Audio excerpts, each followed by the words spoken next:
Okay, hopefully we know what equilibrium reactions are. So here's stuff about equilibrium constants and equilibrium laws. ICE tables are going to be really good to use for this. So I'll show you a few. ICE stands for initial concentrations, the change in concentrations, and then our equilibrium values for concentration. So that'll come up here in a little bit. Here's an example of what we're looking at. This is going back to that hydrogen iodide example from the first set of notes. And we put in some hydrogen gas and some iodine gas initially. There's no HI initially, but there will be once we reach equilibrium. So to do an ICE table, I always write, I'll just do a little bit different here than they did. I always write the reaction, and then right underneath the reaction I write ICE. So those initial amounts that we were given. And then it gave one more thing up above. It gave the equilibrium concentration of iodine, 0.22. So we can fill in the rest of this table. The hydrogen iodide, because it's 0 initially, it can't get negative, so its change has to be a positive change. It has to go up. One side of your reaction goes up, the other sides have to go down. So hydrogen and iodine both go down, hydrogen iodide goes up. Because we're given these two values here, we can figure out what our change is. 1 minus something makes 0.22. I believe that's 0.78. If you know one change, all the other changes are related through molar ratio. So because we have 1 mole of iodine and 1 mole of hydrogen, those are going to change by the same amount. So we actually end up with the same amount of hydrogen at the end as well, 0.22. Because the ratio between iodine and hydrogen iodide is a 2-to-1 ratio, that means I'm making twice as much hydrogen iodide every time one iodine molecule reacts. So the change here is actually going to be 2 times 0.78. Molar ratios, so it's actually a 2/1 ratio. 2/1 ratio from stoichiometry. And then we can solve for that, and it looks like we end up with 1.56 moles per liter at the end there. So really simple example of ICE tables. We can actually use those ICE tables to figure out what we call an equilibrium constant. So we'll use K to represent this. Sometimes they use KEQ, which means equilibrium constant. Sometimes they'll just use K, so you'll see it a few different ways, but they all kind of mean the same thing. Now this one's KC because it's based off of concentrations of stuff. When you do an equilibrium law, it's always related to the reaction, so this is just kind of a general reaction. We always do products over reactants, so that's why C and D are on the top, A and B are on the bottom. We do concentrations of each, so the square brackets represent concentration.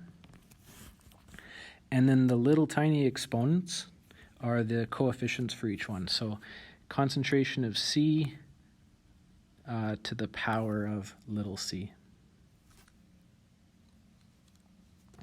Concentration of A to the power of A. So I'll show you a few examples of that here.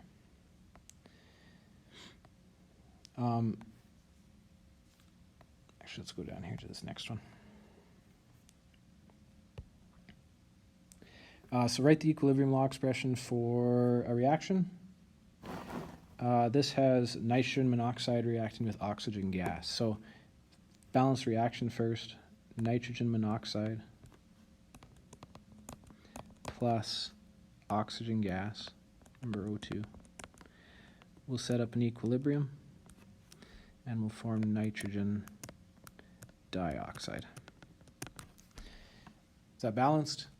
Well, you're all saying no, hopefully. So let's balance it. I think if we put a 2 here, that'll give me 4 O's.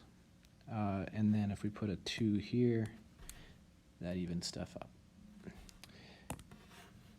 If we want to write an equilibrium law for that, we do our K value, so KC, KEQ, whatever you want to do, is equal to products over reactants. I only have one product, so I'm going to put the concentration of NO2 on the top. And then we want to put it to the power of its coefficient, so I'm going to square it. Products on the top, reactants on the bottom. So NO on the bottom times O2 on the bottom. And then powers, we're going to put a 2 on the NO. Oxygen's to the power of 1. You can write it in or not, but there's our equilibrium law for that reaction. If for whatever reason you wanted to reverse the reaction and write it backwards, if you did an equilibrium law for it, really all we're doing is turning reactants into products and products into reactants. So we would just flip this over and have kind of the reciprocal of the reaction that we had initially. This one has K value for the decomposition. It actually gives us the formation, K value right there, and asks us for the decomposition formation, K value. Because formation and decomposition are reversed reactions of each other, then if we want to do the K for decomposition, we can just do the reciprocal of the formation K value. So reciprocal is 1 over that value, 1 over 40, and it's something like 0.025. This one has a K value greater than 1, so it favors the products. This one has a K value less than 1, so it favors the reactants, but both of them are favoring the hydrogen iodide. Product if we're writing the formation, and it's the reactant if we're doing the decomposition. So everything's kind of related there. A couple more examples.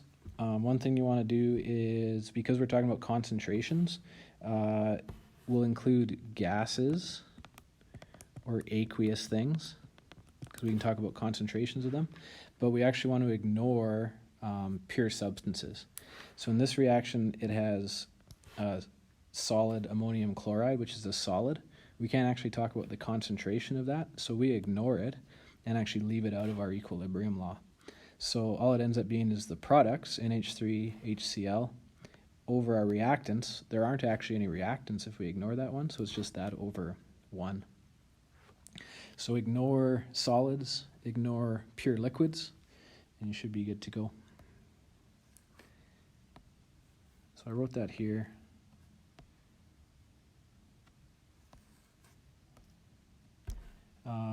Water. Water sometimes will be in there as a liquid. Usually we'll ignore it because liquid water is a pure substance. With gaseous water, we can talk about concentration of a gas, so this one you'd want to include. Now the only exception that I put here, and you probably won't see this very often, is if all of the reactants and products are liquid, then you actually include them all. But I don't think you'll see that very often. This one has a net ionic equation, so we're kind of ignoring the spectators. And you can see we've left out the solid substances out of our equilibrium law, so really it's just our one product over our one reactant, and there's our equilibrium law right there, products over reactants. Okay, I'll finish off with this one. Here's an example. Chlorine and carbon monoxide are mixed, and we have some values we can plug into our equilibrium law here. So I write out the reaction just so I have it. Double arrows. It's balanced already, so that's nice. And we'll do our ice down the side. And then we can plug in our what we know here. 1.5 moles of chlorine initially, so we'll put 1.50 up here. 2.55 moles of carbon monoxide initially.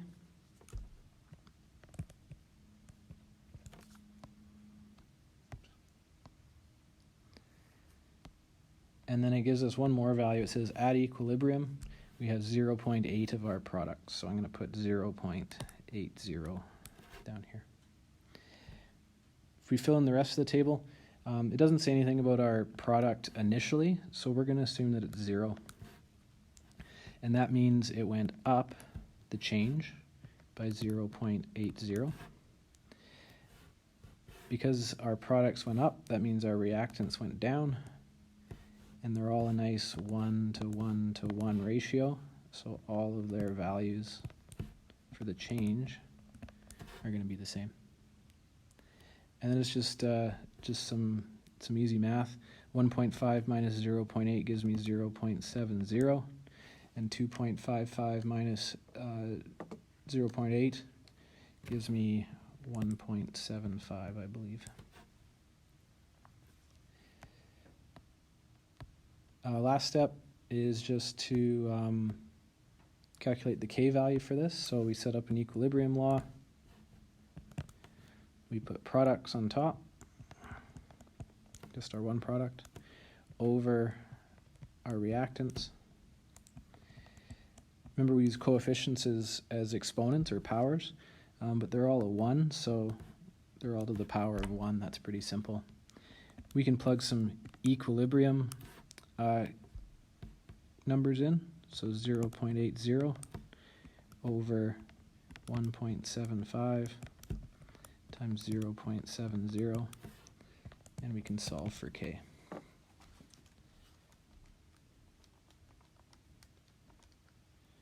Looks like I get 0.65. K values can tell you a couple things. Because this value is less than 1, it means that the reactant side is favored. So really, if it's less than 1, that means our denominator is probably a bigger value. That's our reactant, so we say the reactants are favored. I think, oh yeah, just the last stuff here. One more note here, this is a good one to know. Temperature is the only thing that changes your equilibrium constant. So for the same reaction, K value will always stay the same unless you start heating it up or cooling it down. We'll talk a little bit more about that later. And the table right at the bottom here, last stuff, is just kind of comparing all of our numbers. So we said if it's less than 50% reaction, that means our reactants are favored, and it's a K less than 1, so just like that last example we did. Greater than 50% means we're going heavier to the product side. Products are favored, and our K is greater than 1. You know, the chance that you have a 50% reaction, bang on, 50%, reactants and products will be equal, so we get a K equal to 1. And then we don't really talk about these ones because they're not actually in equilibrium. They're spontaneous and non-spontaneous reactions. So there you go.